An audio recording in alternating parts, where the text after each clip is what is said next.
Thank you for joining us today. This is an exciting day. It is the 250th anniversary of the Battle of Bunker Hill. And I guess we're going to talk today if this is an accurate title of this.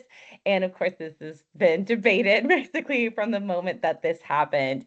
So we're seeing a lot of things, obviously, for the 250th anniversary going on, and that's been happening for the last kind of year. If you joined us last summer, we did a whole kind of like 1775. Sorry, there's a lot of beeping. I apologize to everybody for that. Okay, so we did a 1775 webinar where we focused on that. And interestingly, Dr. Frawley and I talked about Lafayette's visit, which had like a Bunker Hill kind of aspect to it as well. And then this spring we did the 250th since Lexington and Concord. So if you've joined us for some of this programming, this is kind of just like another chapter of it. But if you haven't, don't worry, we'll get you up to speed really fast. And if you are hearing this going, wow, I wish I could learn more about all of those things, never fear, they're recorded and we'll post the link so that you can be able to join us for that. So we are gathering today because it is an important moment in the birth of our nation. It is the Battle of Bunker Hill, which was fought 250 years ago today, June 17, 1775. This event's often overshadowed by later events like the signing of the Declaration of Independence, which we'll be celebrating the 250th of that next summer, the surrender at Yorktown. However, I'm here to say I think this is a powerful signal and a powerful moment in the revolution. And this, especially not only for the revolution, but kind of how it is portrayed in the rest of the world. And it's an important story for ourselves. So just to set the stage a little bit, and if you want to know more about Lexington and Concord in great detail, again, we'll post the link and you'll be able to go and watch more about that. So this is a very, I would say, rather sometimes misunderstood event as well. So it's June 1775. It's just weeks really after the soldiers clashed, American and British soldiers clashed at Lexington and Concord. And there's heavy casualties on both sides. There's 273 British soldiers and 95 American casualties. So the air is really thick with rebellion. And really the cries for rebellion are growing louder all around and the Atlantic seaboard as well. So it's summer, it's heating up in many ways, and colonies are still reeling though from those clashes at Lexington and Concord. Those first shots are fired between the British military and the colonial militia. So the British Army under General Gage remains stationed in Boston, and they are going to be stationed there, but thousands of New England colonial militia start surrounding the city, and they're kind of in this informal siege. So violence hasn't erupted like in the sense that we think. However, they're in this very like liminal space between not at war, not committed to independence, what's really going to happen. So this is one of those moments where things could really go either way, I would say. So as those early kind of moments are unfolding, the Second Continental Congress is going to gather in Philadelphia. So 1 year earlier, they started gathering, which we talked about in the other webinar, if you want to listen to that, and starting to meet to discuss petitions, protests, what's going on, what's happening here. Now, the thoughts are changing, though. Why? Because we're now at war. So delegates from every colony are going to show up except for Georgia. And not just to start like just debating, but to start forming what is going to become our government, our first government of the American colonies. And so at the heart of this discussion is one very important question: what should be done about the army gathering outside of Boston? So John Adams is going to stand and propose the formation of a Continental Army and suggest that Congress is going to adopt kind of these ragtag troops around Boston and kind of like formulate this into a like slightly more formal setup. And so Congress is going to also vote to raise riflemen from Pennsylvania and Maryland and Virginia to send them over towards that area. And the question looms: who is going to lead them? There's plenty of people with the ambition who kind of think that they're going to be the ones. And if you watch this documentary, you'll see that they say like there's plenty of people who kind of think like, oh, it's in the back, it's mine. However, Adams is going to nominate a man from Virginia. And you know what's really funny is that for a while I remember reading like, oh, he was 43 years old, and I was like, man, that is so old. And now I'm going to hear say like 43 is still your prime, dear students and everyone in attendance. I don't know why I thought that was just so horrifically old, because really it is a lovely age to still be a contributing member of society. Anyways, so voting on I'd say Washington. so. Yes, thank you. Thank you to everyone in attendance. So, congratulations, happy birthday, you and George Washington, again, in your prime, doing great things. So, but as they showed in the documentary, he is a strategic and a symbolic choice as well. So, George Washington, 43-year-old planter and veteran from the French and Indian War or the 7 Years' War, he is going to know both defeat and hardship. If you saw that, like the Fort Necessity kind of debacle in 1754, he endured disaster at Braddock's defeat as well, but he gained invaluable frontier military experience, and he also is going to have more success as the war goes on, and social standing and a national appeal to as well, combining this kind of movement from just being very New England focused to being more of a continental, if you will. And so on June 15, 1775, Washington is unanimously chosen commander in chief. And many of you probably saw this online this weekend about the 250th anniversary of these events. And so, as Washington prepares to leave Philadelphia, rumor starts spreading of a major battle outside. So, let's kind of unpack this just a little bit. Feel free if you have questions, pop on in. This is just kind of setting the stage before we open up for discussion. Now, if you've ever been to Boston, it is a peninsular city and it has about 16,000 residents. And so, it's easily surrounded, but also easily defended. And across this narrow strip, there is this thing called Charleston Neck. And as you see in this place here, this is kind of what's focused on here. And it's a town called Charlestown. So it's dominated by the hill, Bunker Hill, and just beyond that, Breeds Hill. So two hills dominating this space out here. And so as you see the top, the person on the top on the right, but the left on the right is Thomas Gage. And Thomas Gage was the commander of the British forces in Boston, had been very indecisive since April. And I mean, can we blame him either?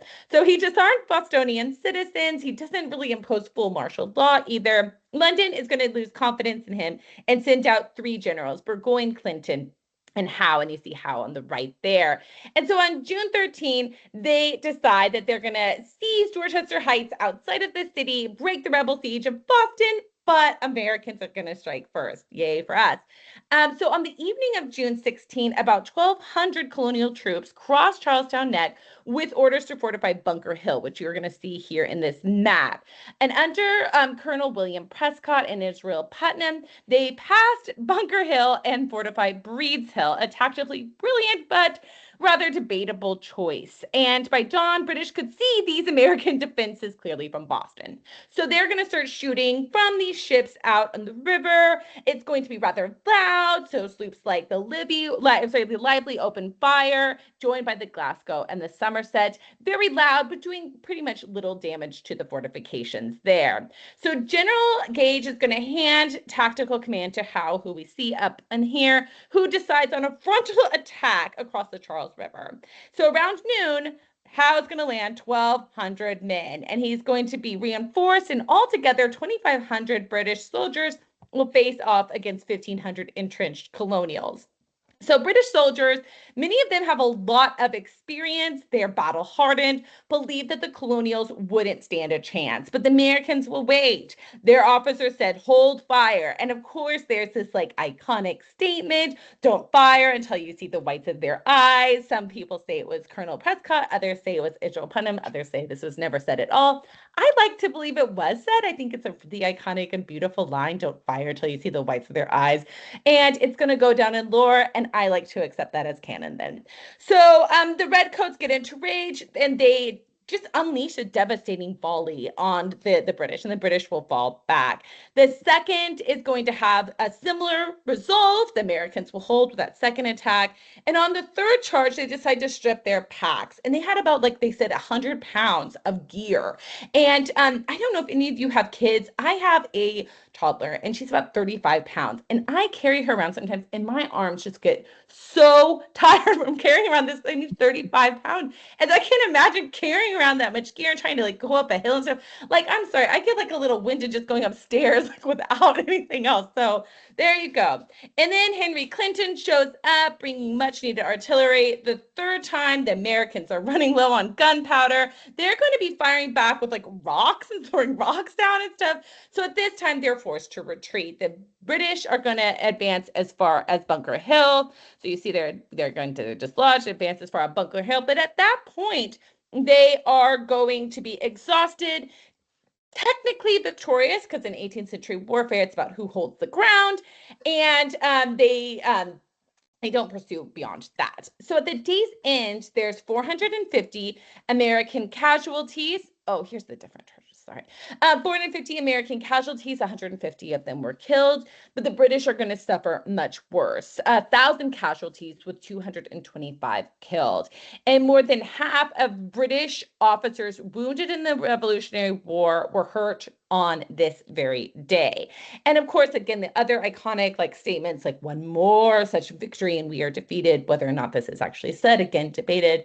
I like to think so as well. I kind of like that statement. So Bunker Hill is technically a British win. It's technically a British win. They hold the field. However, the psychological win goes to the Americans, right? The colonists showed that they could stand and fight against the world's best army. Well, world's best army, again, I guess we could debate that as well. So shortly afterwards, the smoke clears and George Washington kind of shows up. And at first, the soldiers are like, thanks a lot, welcome. Like, we're super glad you're finally here. But like a Virginian, this Massachusetts conflict. But in the end, they'll love him. He will come in. He's going to help do all these things.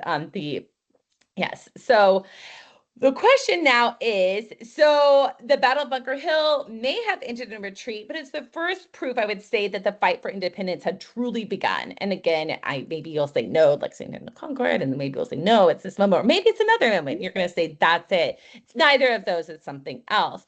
And for the British, though, it's going to show that they were not going to have an easy war ahead for them, right? It is not going to be easy for them.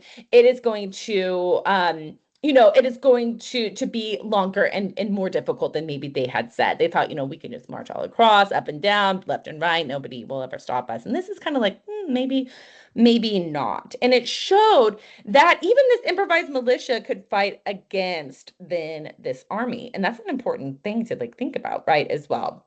So I'm going to open up the floor here. And if we don't have to see if we have any question. So, John, you're the same age right now as George Washington was when he took command, which is pretty neat. So, were there anything that anybody thought when they were watching this documentary? Were there any questions that you have? Maybe like the question, who really won this battle, maybe? And what did you think about that when watching this?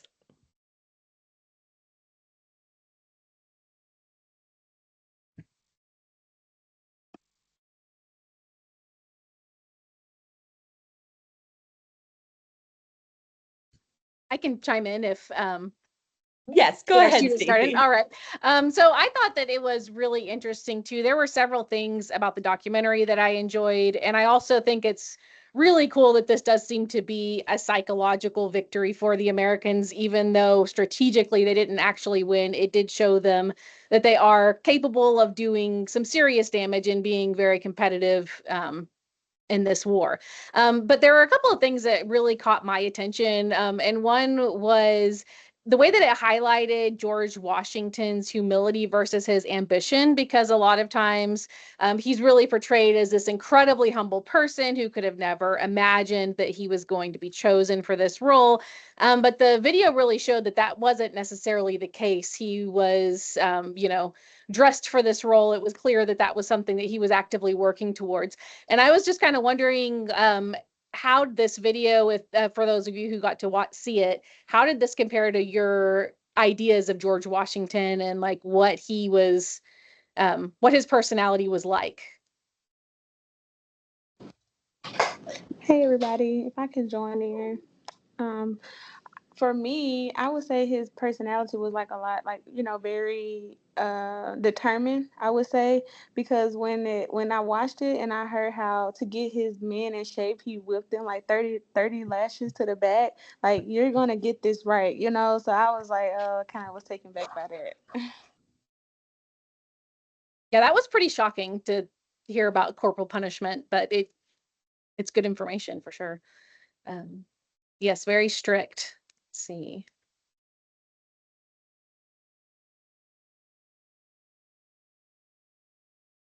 Hello. I never really saw George Washington as more than the first president, so I think it's really cool to be able to really look into the more general side of him. Mhm. I really enjoy learning about the war tactics that were employed, and I think that it was um, very noble of him to take this mantle that everyone thought was going to go to someone else, because it's the Revolutionary War. It's a big part of American history. Yes, I agree. Let's see. Oh yeah, I wanted to say too, it's very interesting at the length of time too that they had to even be enlisted compared to like now. I thought that too. I was thinking, especially as I was reading or watching the video, I was like, I'm sure that's why they've changed the minimum length of enlistment because Right.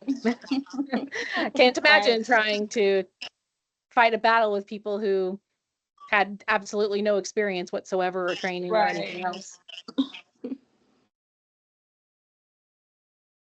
So, Dr. Lumberg, can you explain what you mean by a Pyrrhic victory in the comments here? What does that mean in the chat? What is a Pyrrhic victory?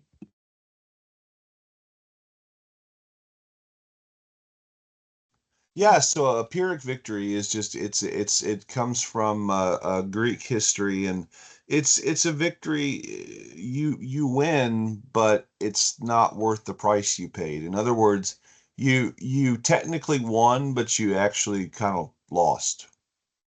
And I mean, the British troops suffered 50% casualties going up the hill that day. One of the British officers, uh, uh, one of the British officers, stumbled. One of the British, yeah, stumbled back out of the hail of gunfire coming from the top of the hill and said they never fought this way against the French, which of course they had, but the British were just downplaying the American militias. How much they contributed to the 7 Years' War, to the French and Indian War. And so it was like this was a wake up call for the British that, hey, maybe these quote farmers with pitchforks, unquote, maybe it's going to be a little bit more difficult than we thought. Maybe they're a little more determined than we thought, you know. Absolutely. And I think for many of us who maybe have ever had like an argument with like a beloved person, it could be a Pyrrhic victory as well. You might win, but at what cost? Maybe it's Yeah. sometimes better. Right. Hmm. That's very interesting. Okay, so the thing is, most of the fighting happens on Breed's Hill instead of Bunker's Hill. So I guess the question is, why do we call it the Battle of Bunker Hill or Bunkers Hill? Is how the British, by the way, if you look up anything contemporary, it's the Battle of Bunkers Hill.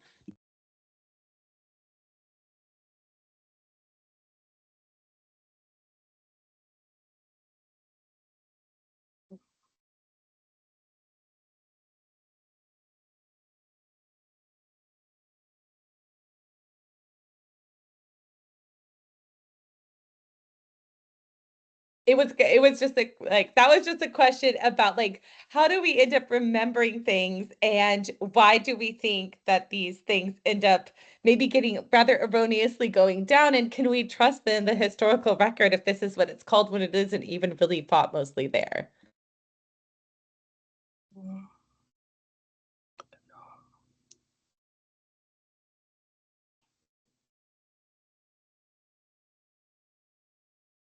I think that's a great question. It's Well, um there's yeah. I'm sorry. Oh, I'm sorry. Go ahead.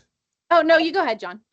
No, I was just going to say there's a lot of confusion in the smoke of battle. There's a lot of miscommunication. There's a lot of battles that get named stuff, and it's like, well, that's not actually technically where it was. So, I mean, there's always, and in the immediate aftermath, and then of course the name sticks, and then, it anyway, I think that's what happened. I'm not positive.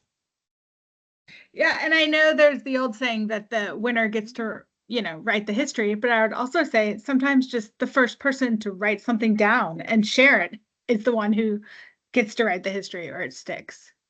Yes. And so I think just that they, because just initial reports come out saying the Battle of, Bunker Hill, and then it ends up sticking even later on. Yes, it's supposed to take place there. And then so I think there's just like the misunderstanding, and then it just stays, and then we just know it as that. And once you start saying something several times, it sounds weird to maybe change it as well. So So I have, oh, go ahead. I'm yeah, sorry. go ahead. I was just gonna say though, but I think if I'm not mistaken, when I was watching it though, they kind of hung on like, being truthful, because when there's something in there where someone didn't get recognized, I can't remember verbatim, but somebody didn't get recognized and they didn't like that. So if they wrote it down first and they really didn't, or they didn't, kind of name out the people who helped them or things like that, didn't that cause more issues as well versus like first come first serve type of deal? Yes, and I think this was more of just like initial confusion, and then reports coming out, and then like once you kind of start going with something, it ends up sticking that way. If anyone's maybe had like a nickname for somebody or something, I think that maybe that's the issue. I think what you're trying mentioning though is about Benedict Arnold, and yeah, his them not getting they were him not getting the, I would say, accolades that he believed was his just rewards for his contribution. And maybe rather than waiting longer, he decides to then, become a turncoat as well, and then go have your name go down in history as someone who, turns their back on a cause and all of that. So bear with me all. I really love prints from this period, and so I found one that the British published, and this is the next year. That's of Bunker's Hill, and so it's called Bunker's Hill, or America's Headdress. And so I had to share it with you all today because I find it just so weird and fascinating, and I absolutely adore prints from this era. I study them, I write about them. I really truly love them. And I really love military prints too right now. It's like this like rabbit hole of discussion. If anybody wants to talk about like prints that become fans from the Siege of Cartagena from 1741, I would love to dive deeper with you all about that. But today, let's look at this one from Bunker's Hill. So this is a satirical etching, and yeah, it's called America's Headdress. And so what's interesting is like a lot of people have debated, what does this actually mean, and what is this doing? So I mean, the headdress, I think, is it's about the coiffure that she has going on here. And so what we see here in this satirical print that is from 1776, so it's from March the next year. um Good gracious, my computer's just going just all kinds of buzzing and whistles and everything. And so some say that it's kind of just playing up on this kind of the impractical hairstyles of the era. And if you ever look at any satirical prints of like Marie Antoinette or anything, you'll see that there's this very like tall, hair, and their hair was tall, but like obviously the satirical prints make it go even farther for this. So this is repurposed as in political commentary then. So the women in profile with absurdly large hair, kind of this maybe like inverted pyramid shape in it. And within the hairstyle is like different miniature battlefield redoubts. So British soldiers, cannons, tents, disproportionately large flags like at the top. And the soldiers are going to be comically firing at one another and appearing rather confused rather than heroic. And each flag has a symbol on the top. There's an ape, which you can't really see, is kind of cut off. And then there's a pair of, I think, women with lightning bolts, and then a goose. And so is this then a like mocking the foolishness and chaos of the British campaign in general? What does this mean? Is it just ridiculing the conduct of the war and its representation at home? And so is it like just a dual critique as well of the British military foibles plus the vanity of contemporary society? And John, this is a really great question about America's headdress, because America, up until this point, really is depicted always as a Native American in satirical print. So if you are probably very familiar with the print of them force feeding, the Boston Port Bill, and America's a Native American woman there. So in many early prints, America is a Native American man and then a Native American woman. And then during the war, though, it's interesting because like she becomes like a colonial looking woman, a white woman. And that's kind of how she sticks a little bit. I feel like there's some Native American like motifs that come up again, but we see this shift happening here. And is this just because this is like this dual political commentary as well? But I just thought this was interesting that this is how this battle is kind of being represented. And I would say it's kind of a questionable thing. Like, what are they really trying to say? And like a lot of humor, it's lost on us in a way that it might have been very recognizable to people then. And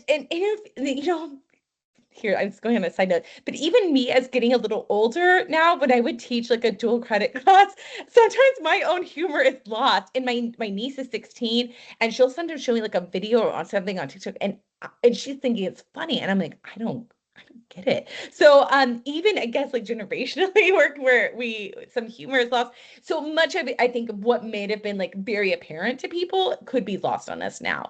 But I think it's definitely maybe critiquing their efforts, that it's just like that they're not working well. But it's interesting then that they're bringing up this battle that was a rather disaster for the British.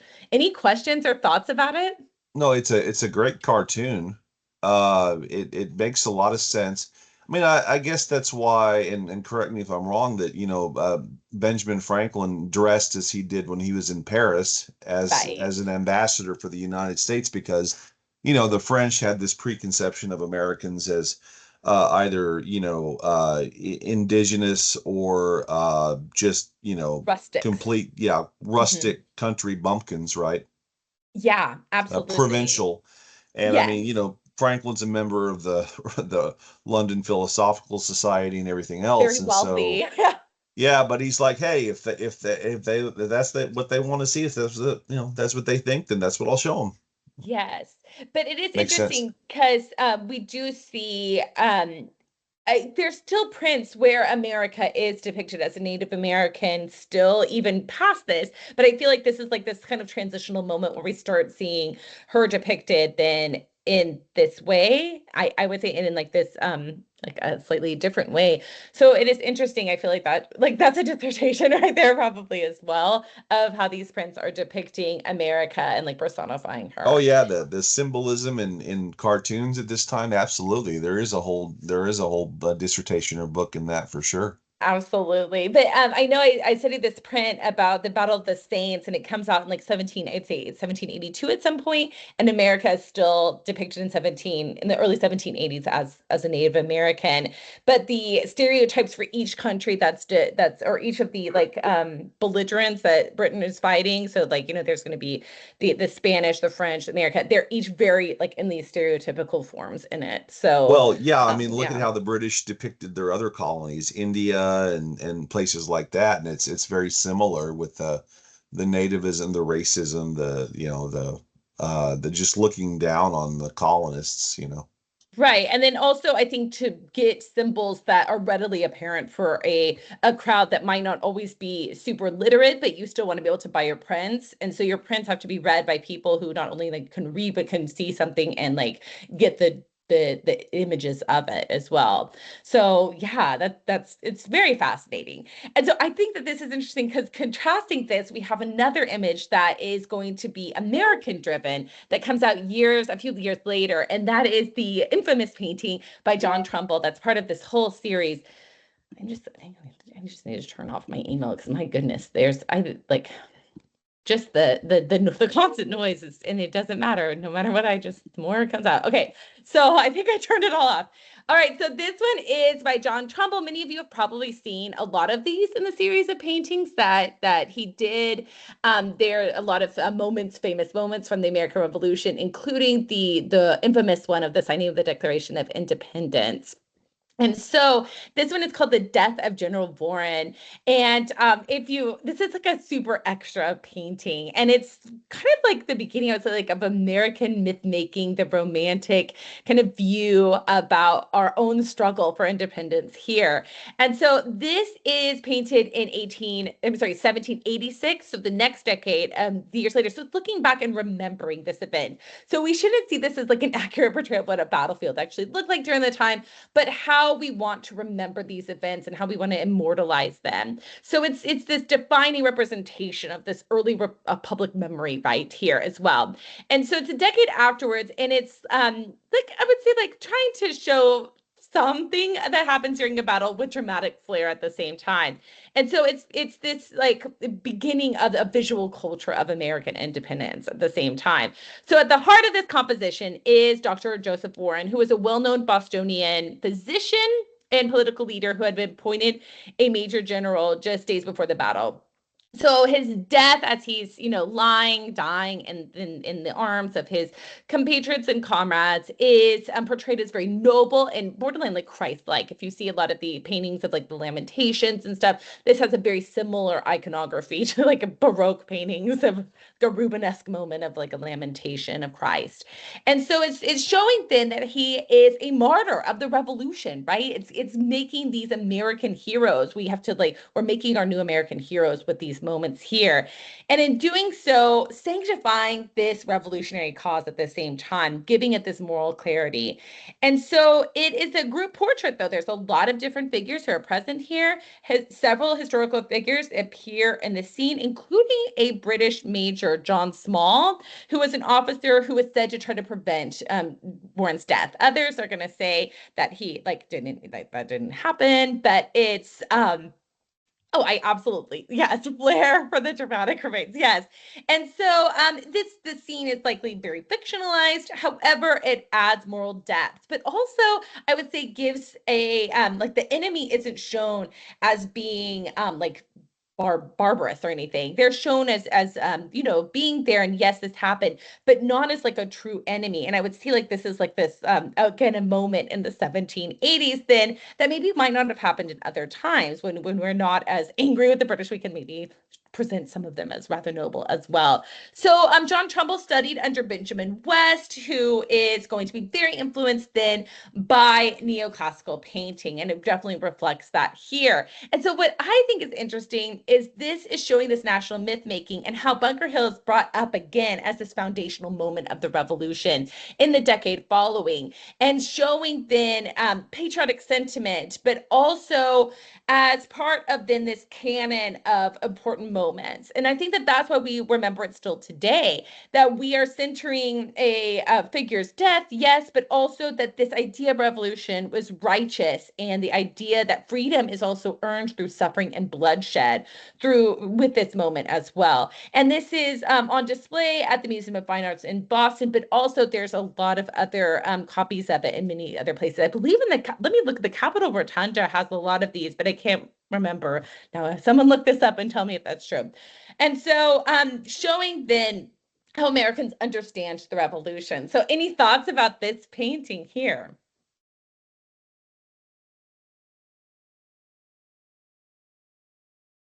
Do you like it? Do you not like it? I think it's very telling that a lot of the light source is on the martyred individual instead of the rest of the painting. You can tell it's very illuminated around him, that he gives off a certain light. They obviously held him in very high respects. Yes, I think that that's a very similar thing that we see with like Christ's death. I think he's like kind of like a glowing figure there. And I think that's a lot of warfare in general. I remember reading Sun Tzu's The Art of War, and the number one piece of advice for every single army was have your morale up. I think that this is a way of giving some morale back to the people who fought in this battle.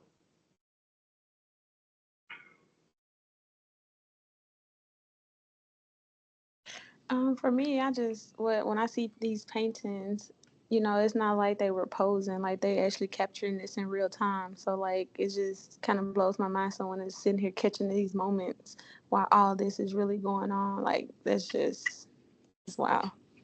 So exactly. So this moment likely doesn't happen like this. And so it's later on then remembering how, I mean, one, everyone's really clean in these things. Like there's like sanitizers on a lot of like blood or like limbs and stuff. So they're very romantic, I would say, portrayals of this, even though like romanticism is, I would say, like a tiny bit away. But I think that there's like a blend of neoclassicism, but like slight romanticism. And by the way, I just looked up, and this is not in the Rotunda. Only Declaration of Independence, the surrender of General Burgoyne, the surrender of Cornwallis, and George Washington resigning his commission are the four in the Rotunda. So it didn't make it there, but it is like part of this, I would say, like thought process and canon that he's making there. It's like kind of this, it's a series, but it's not in the Capitol Rotunda, which, by the way, maybe we should petition for this to come out in this moment.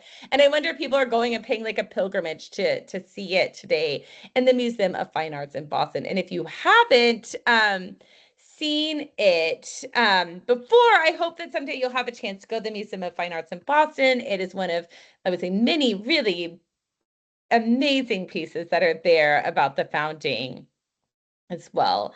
Any other thoughts about this one? I don't know if you mentioned it, but Trumbull was an eyewitness to the battle. So this isn't how Warren died. He wasn't bayoneted, but it captures the essence of the battle because the third charge did result in hand-to-hand fighting. And Warren was killed in that third attack, but he was shot in the face, not stabbed with a bayonet. But But like, do we really want a painting of someone shot in the face? probably not. I So, would like I said, it does. I agree that there is a flair for the dramatic here, of course, but it does. It's kind of like, I know we're going to have a discussion about The Patriot coming up in a couple weeks or next week or whatever. But like in modern Hollywood, there's a flair for the dramatic there too, and movies like, I haven't seen the new Gladiator, but the first Gladiator movie, obviously, there's a flair for the dramatic with Emperor Commodus. Hollywood does the same thing these days, but a lot of these things also capture the essence of the truth. I don't know why they think the truth is always, or fiction is better than the truth, but it does depict the third bayonet charge, the hand-to-hand fighting. So I don't know. I don't see the myth. It's too much. Okay, I do like that, except for I agree, like the shot in the face, we're good with that. Yes, but I what I mean about the myth making, it's about portraying these moments that then are canonical things in making up, like, maybe not the myth of our origin, but the story then of how these important revolutionary moments, and picking out a scene that we are going to focus on, that is part of then how we remember and memory making. Maybe better than like myth making, but memory making for the future. And what moments do we pick and look back at and say, like, this is the moment we want to remember here, and how we are going to like come together, and how we fight our foes, and how, yes, we will portray this going forward. And finally, how we remember these events. And so, has anybody, I guess I should pull in here, has anybody been to the Bunker Hill Monument outside of Boston before? I have. I went there, and it was almost exactly, man, I'm getting old, 25 years ago. And I walked all the way to the top, and it was not an easy walk. It was hot inside, and there's not a lot of room to walk around. But I was going to actually comment on the last issue that you were talking about. And if you see a painting of this heroic figure dying, and it doesn't really look that bad, then maybe you're more inclined to join the army or a militia as opposed to being shot in the face and having that painted all over the place with blood splattered. So I wanted to add that to the painting. But yes, the Bunker Hill Monument's pretty cool. And yeah, if you haven't been to Boston, like, it's amazing how close everything is to one another. We can just walk across a bridge, and there's Bunker Hill right there. Absolutely. And I'll second. I also walked to the top of this, and I remember there was like a group of kids, and they were like running up, and I was like, oh, I don't want them to like have to wait for me, so I'll go. And finally I was like, just go past. It's like, I need a little break. I was in grad school then too, and so I I went, yes, and I truly enjoyed seeing it. It was a really awesome site. And looking, I think when we're from Texas, seeing these kind of sites, it's not as common right around here for us to see the things that we read about in our U.S. History 1, and that there are so many, like Dr. Martinez says, so many sites up there that are very close to one another that are part of this. Would love to do a trip sometime to Boston with students and be able to see a lot of these things. And so, yes, the Bunker Hill Monument, so this is chosen as an important place there to do this. Now, if you attended our yes, it's a lot of stuff. If you attended Dr. Foley and I's talk last for Constitution Day, this is a full circle moment for that about Lafayette, because he actually helped lay the cornerstones in the cornerstone laying ceremony in June 1825. That was the 50th anniversary of the battle. He laid the cornerstone that would become the Bunker Hill Monument that we see here today. Look at us, we're just making all the connections today. And so, yes, this is this monument that is erected then it's finally finished in 1843. And it is going to be a place then that people come back and I think revisit and have it kind of make an important statement for the times that they're in. And so it is 221 feet above the site of the battle. And it is this physical marker of how we choose to remember the revolution. And so it's a rallying point during the Civil War. There's going to be speeches in front of this. Orators come and draw parallels between the revolution and keeping the Union together there in the Civil War. And in the 20th century, presidents and generals and others are going to invoke Bunker Hill during speeches during like world wars, and placing the American Revolution at the site then in our broader struggle for democracy. So I think like this monument ends up being this important place for us to then remember, because Bunker Hill is brought up several other times. And so I think like I guess like what other stories are going to be told, I think. And do we have a question in here?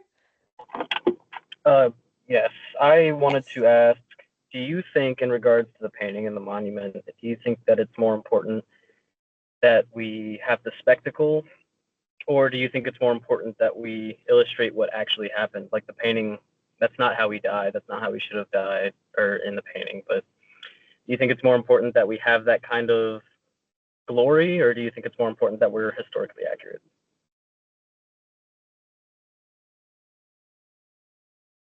Someone else is welcome to join in. I minor in art history, and I do a lot with art history. So I think I appreciate the spectacle too, and I think that there's a place for both.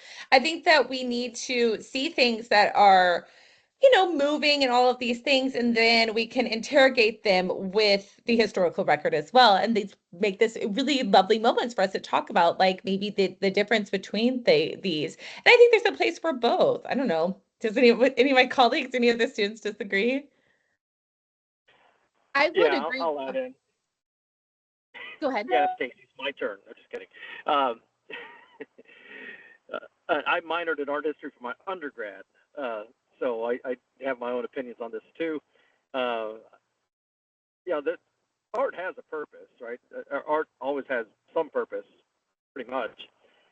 So if you are an artist, there is going to be a reason why you're doing this. And if you are a patriot, you're going to basically produce art to encourage more patriotism. And if you were against the United States, you'd probably make it look as bad as possible, and that may also be inaccurate. So I don't know if there is such thing as pure accuracy in producing art, because there's so much emotion and purpose in the production of the art itself. Even subconsciously, I think you're going to do something with the art that's probably going to take you off of actual truth. So I would lean towards just understand that whatever's depicted is probably not what happened, and just I don't think you have to force artists to do something exactly the way it was. Does that make sense, Chloe? I don't know if you're going to argue with me on that, or Stacey, Yeah, no, I think argue that too. does make sense. Stacy, what do you have to say? Oh, I was just going to say, basically kind of echo the same thing, that historical accuracy is important, but art really serves a different purpose. And so the art itself doesn't necessarily need to be historically accurate, as long as we have historically accurate information that we can use to create diagrams or books and articles and whatever else we need. Dr. Frawley, Dr. Lumberg, anything else do you want to? Yeah. Yeah, I'll just add what is it, the 6 wise men of Hindustan? It's the blind man and the elephant. It's a matter, we don't like the source material that we have to suggest he was shot under his eye and that's how he died. I mean, how do we know that's accurate? Barring time travel, we're and so we like I said, Trumbull was an eyewitness, but he wasn't at the battle. He was stationed nearby and was watching it through field glasses, and so he knows there was a bayonet charge. Maybe that was his interpretation of how things went down, and we don't know. Did he have access to the source that suggests that he was killed in another way? We don't know. So perspective is going to play a huge role in all of this as well. And we know that Trumbull plays fast and loose with these things too. Right. Yeah, to have a beautiful picture. And again, I think we're okay with that. When we look at the Declaration of Independence painting, we know that they weren't all there that time. But we want to see it, I think it's I'm here for it. It's worth pointing out, nobody wants to watch a historical movie with the historian who's going to sit there and say, that's not how that happened. That's not how that happened. Yeah. Nobody wants to be there. We all know our friends and family tell us every time. Well, and I You guys really like this making me think conversation. that maybe not all the apostles sat on the same side of the table at the Last Supper. Exactly. Well, yeah, that was very nice of them to all sit on the same side of the table. Yeah. Yes. Carrie, what were you saying? Well, I love how this conversation leads to the question I wanted to pose to the group is, how do you think the battle will be remembered in 250 years? But I'd also like to add, with the monument and the paintings, how will those play into the memory and how it's seen in the future? We'll have to ask our AI overlords. Yeah, as a historian, I'm a notoriously bad prognosticator of the future. So I have no idea. But I do know that art will inform public opinion or collective memory, if you will. And art makes up a lot of what collective memory, becomes oftentimes. And so it's interesting to watch the evolution of that collective memory and then contrast it with the factual history, with the actual events, because collective memory can inform history and vice versa, but they're very different things, right? And I love the art. I love the art. It's great, but we just have to keep that in mind. Yes. I feel like there's a place for both. Yes, Stacey? Yeah, absolutely. I mean, this is Texas. How could there not be a place for collective memory and myths, right? And I was also going to piggyback on what John just said. So maybe if our art of war was historically accurate instead of focused on some other purpose, maybe there would be a lot less war. I don't know, but Well, that's a good point. People like to think of war as romantic, and part of that is inspired by art, and it's anything but. Yes. Peter? So, to rephrase the question that was asked, it was, how would the battle be remembered in 250 years? Is that correct? Yes. Yes. Okay. So how will that really depends on if our country is here in 250 years, and then if our country is not here, who is here? Because in 250 years, people could look back at the United States, our entire history, and say that we're all evil people, violent and imperialist and racist and all this other stuff, because how you perceive things is dependent upon where you are at that moment in time. So it's really hard to say how it's going to be viewed in 250 years. Now, on the other hand, if the United States persists and we are still a world power in 250 years, this would still be looked back at as this momentous occasion and something that helped us get to where we are now, or in 250 years. Very true. Let's hope there's our AI overlords, like Dr. Pauly said, are ever kind to us and let us keep reading and stuff. Yes. So that's a joke. Let's hope that we're all still doing well and able to have these wonderful discussions like we're having now today. So any other questions that anyone had while watching this? And if we don't forget, I'm putting the attendance form in the chat right now so that we can get your feedback, because we enjoy doing these events and we'd love to know what everyone wants to talk about. If there's anything coming up that we can. It has been. Oh, yeah. So it's like another 250 years from now, though. So we're here in 250 years, but like, what would be, I guess, at the 500th anniversary of it? Mercy, that's kind of wild to even imagine or think about. I'm pretty sure none of us in this chat are going to be here in 250 years, but it'll be Speak for interesting, I'm yourself, sure. Dr. Lundberg. You're Who wrong. knows? We're all going to take on AI, so we are going to become robotic. And Yeah, Speak for yourself, Johnny. our essence will still be here. They'll just keep my head in a jar like Nixon in Futurama. This is I feel like, yes, who knows? But let's hope that again, we will still be talking about this because I enjoy doing these. But yes, please do the attendance form and let us know if there's any topics that you are interested in, anything this coming up. And even if you are no longer taking a history course here at TCC, we encourage you to still attend our events if you would like. So stay tuned, get on our list so that you can learn more about this. And just a plug then for our event that's coming up next week, I believe. Let me just double check. Next week, while I'm checking, Professor Zachary, do you want to share about any other events that are going on this summer?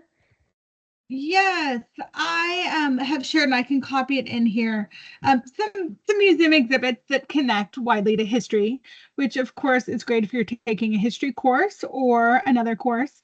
And my advice for that is, if you attend, let your professor know and ask them if they will give you extra credit.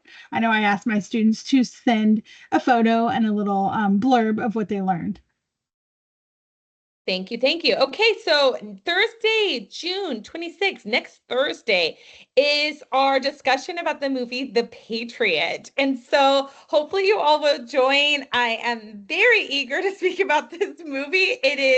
I think it's going to provoke some really great discussion next week. So hope to see you all at 2 p.m. when we will take on the movie The Patriot. If you go to this link that I just posted, it is free to stream through our library website, as are many other movies as well. So please go on. And again, if you say like, wow, I would love to discuss a different movie as well.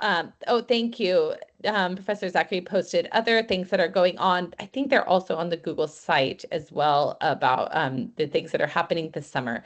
So looking forward to seeing you all again soon. And I hope you all have a great day. Thanks for a lively discussion today. And I hope you all go out and tell everybody about the importance of the 250th anniversary of the Battle of Bunker Hill. Say, it's actually Breeds Hill, and then share other things that you might have learned. If you have any questions or comments, please email us and let us know. And we're happy to discuss this more in your classes and beyond. So have a great day, everybody. Make wise decisions, and we'll see you again soon. This was great. Thank you.